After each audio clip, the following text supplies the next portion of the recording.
बिस्मिल्लाहिर्रहमानिर्रहीम। शुरू अल्लाह के नाम से जो निहायत मेहरबान और रहम करने वाला है।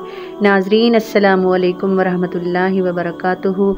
नाजरीन, आज हम आपको हुजूर पाक सल्लल्लाहु अलैहि वसल्लम की ज़ौजा हज़रत हफ्सा रज़ियल्लाहु ताला अन्हा का वाक़या सुनाते हैं। वीडियो शुरू करने से पहले हमारे चैनल इल्म बयां को सब्सक्राइब कर ले, वीडियो को लाइक और शेयर ज़रूर करें। हज़रत हफ्सा रज़ियल्लाहु ताला अन्हा उमर फारूक रज़ियल्लाहु ताला अन्हु की बेटी थी। उनकी वालिदा का नाम ज़ैनब था, जो हज़रत उस्मान बिन मज़ऊन रज़ियल्लाहु ताला अन्हु की बहन थी। हज़रत ज़ैनब भी सहाबिया थी, उनके भाई और बाप भी सहाबी थे। हज़रत हफ्सा रसूलुल्लाह सल्लल्लाहु अलैहि वसल्लम के बेसत से 5 साल कबल पैदा हुई। ये वो ज़माना था जब कुरैश बैतुल्लाह की तामीर कर रहे थे। इस हिसाब से ये उम्र में हज़रत से 35 साल छोटी हैं। पहला निकाह खानदान में बनु सहम के एक फर्द खुनैस बिन हुज़ाफा से हुआ। अपने वालिदैन और शौहर के साथ ही इस्लाम कबूल किया।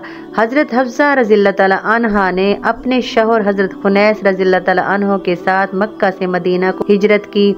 मदीना पहुंचकर कुफार मक्का और मुसलमानों के दरमियान पहला मार्का बदर का हुआ। जंग बदर में मुसलमानों को काफिरों के मुकाबले में अजीम शान फतह हासिल हुई और साथ ही कुछ मुसलमान शहीद और कुछ जख्मी हुए। हजरत हफ्सा के शौहर हजरत खुनैस रज़ियल्लाहु ताला अन्हु भी जंग बदर में जख्मियों में शामिल थे।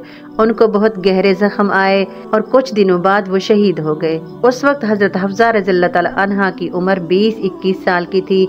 जवान बेटी की बेवगी हजरत उमर बिन खत्ताब रज़ियल्लाहु ताला अन्हु को इसकी निकाह सानी की फिक्र दामनगीर हुई और उसके लिए कोशिश करने लगे।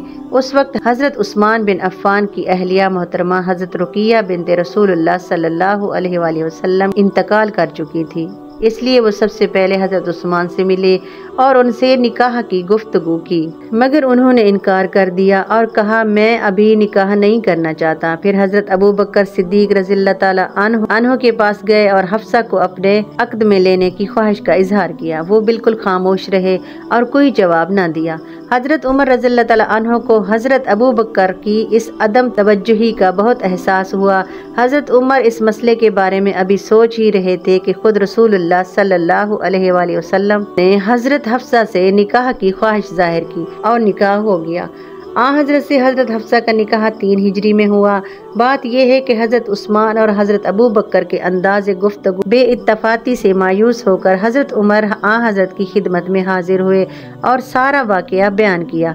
आपने फरमाया, क्या हफ्सा का निकाह ऐसे शख्स से ना हो जाए जो उस्मान से बेहतर हो और उस्मान को ऐसी बीवी ना मिल जाए जो हफ्सा से बेहतर हो।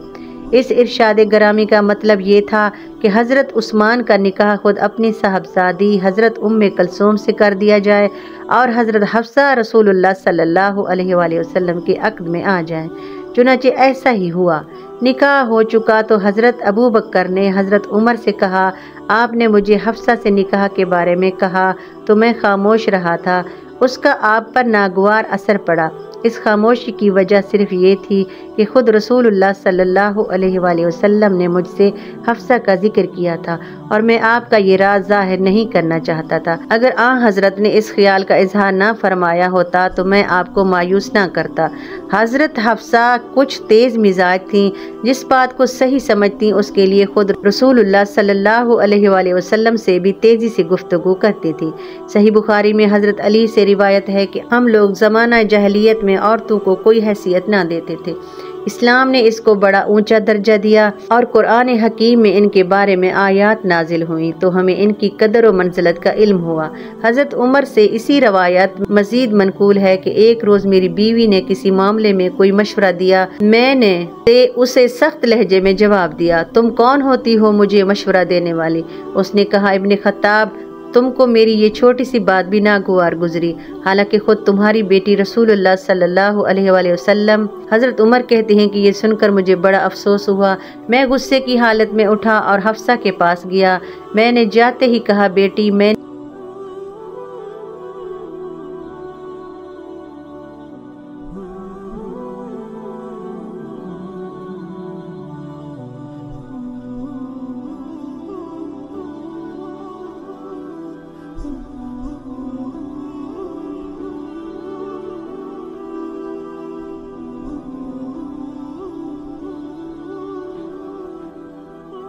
اور وہ تم سے بہتر ہے۔ حضرت حفصہ رضی اللہ تعالی عنہا پیکر زہد و تقوی اور اخلاق حسنہ کا بہترین نمونہ تھی۔ وہ اپنی زندگی میں بہت زیادہ عبادت گزار تھی۔ حضور پاک صلی اللہ علیہ وآلہ وسلم کو ان کی عادت بہت پسند تھی۔